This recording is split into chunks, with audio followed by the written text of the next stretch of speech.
Right, welcome to this playlist. I know what you are thinking. You're thinking, how can I become a good reader? Well, many of you maybe are already good readers, um, but everybody can always improve. So we're all going to work on a learning target that revolves around just one way, because there's of course many things that make a good reader. But we're going to focus on one way to become a stronger reader. And as it says here, even very experienced good readers, such as perhaps your English teacher who is used to reading a lot, even we come across words that we aren't familiar with. So you might have the misconception that really good readers just know all the words, and every time they read, they understand every single word that they come across. Well, that's just certainly not true. Okay, well then what makes them a good reader? There are several things, but one thing is for sure. A good reader, rather than skipping over an unknown word entirely or giving up on reading that passage or that book or that newspaper article or whatever it is, a good reader will take steps to try to figure out what the unknown word means. And that doesn't mean that they're going to pop out a dictionary every time this happens and look a word up. That would be very cumbersome. Although with our cell phones, of course, we can Google things pretty quickly. And sometimes that is what somebody has to do. But we're going to talk about a different way to figure out what a word means that does not revolve looking it up. All right, so that brings us to our first learning target here, which is to say by the end of this playlist, your goal is to be able to say this with confidence and not be a liar. I can understand new words based on the context and on reading strategies.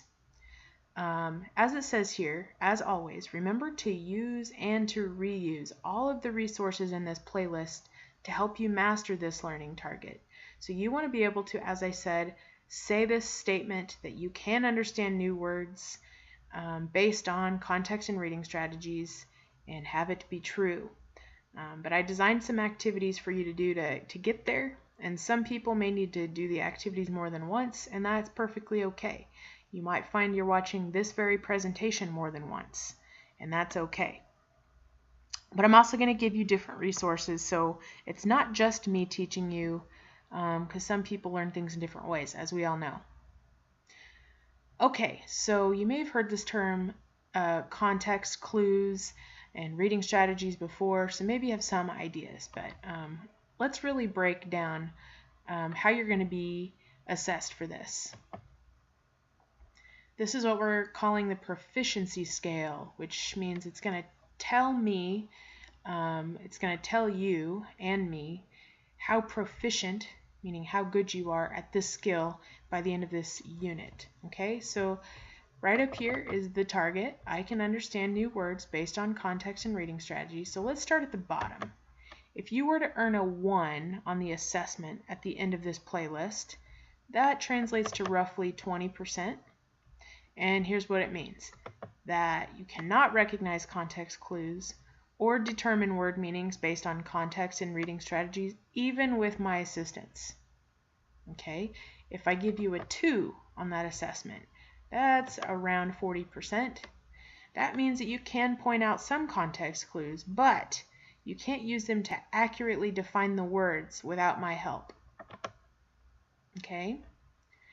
Number 3, if I gave you a 3, that would be roughly a 60%. And that means that maybe you can recognize context clues, or that you can recognize, context clues, and you can use them to accurately determine word meanings in multiple situations. Okay, meaning different sentences, different words. You can show me how to do that over and over again. Okay, so how can you get better than that? 60% isn't great. Well, here's where we're getting into 4s and 5s. So 4 is an 80%, which is a B, of course. That means not only can you demonstrate that you can find context clues and use them to define words that you didn't know before, you can also explain to me in your own words how to do that.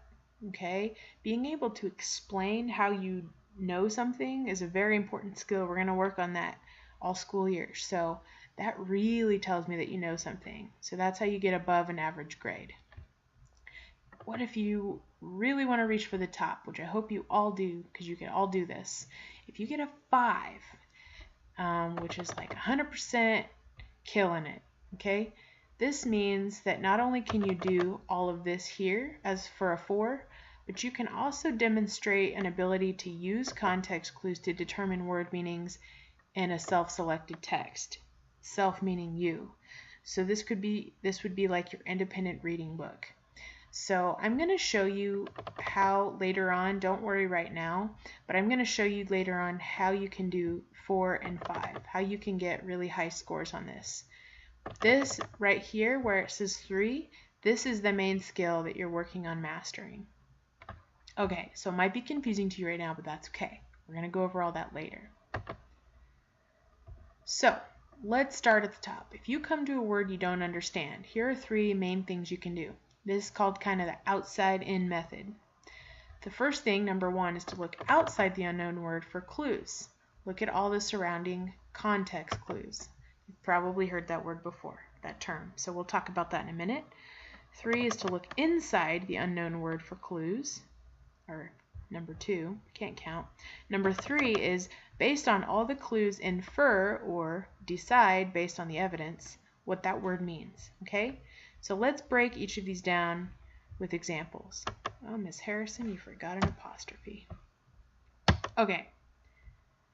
So to look outside the unknown word for clues means to look for context clues. And you've probably heard this term when you were learning to read in elementary school. And as you continue to read in middle school, you've heard teachers say context clues, context clues. Context clues really matter. Okay, those are the context, meaning what's surrounding the thing you're trying to figure out. Okay, so let's look at this sentence. Because Xavier picked his nose, he was the pariah. Didn't mean to do that. 1 second. Because Xavier picked his nose, he was the pariah, the unwelcome outcast of his kindergarten class. So sometimes writers will give you a gift, okay, where they will straight up define the word that they're talking about right next to it. And that's what happens here. So if you're reading a sentence like this and you come across a word pariah that perhaps you don't know, some students are tempted to just keep going and hope that the rest of the passage will make sense without figuring out that word. Some students will just say, I'm going to stop reading. I give up. I hit a word I don't know. You don't want to do either of those things. If you see a word that you don't know, take a moment and look around it. He was the pariah, and we have this little group of words that's set off by these dashes, the unwelcome outcast. Well, happy birthday, because that is the definition of the word pariah, an unwelcome outcast. So it's not always so straightforward, but sometimes it is, okay? As in that case. Let's look at the second one. Because Shania opted for the 32-ounce soda, she needed to use the lavatory during the movie. Okay, so we have 2 bolded words here that we need to figure out.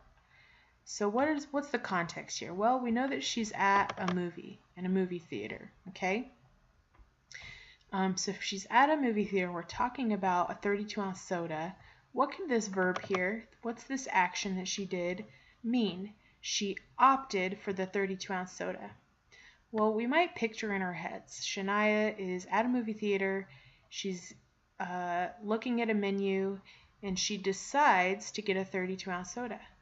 So one strategy that we can do, I just kind of did it verbally, but if I said decides, that's a word that I suspect, it's kind of like a hypothesis, I suspect would fit in place of opted. So let's plug it in.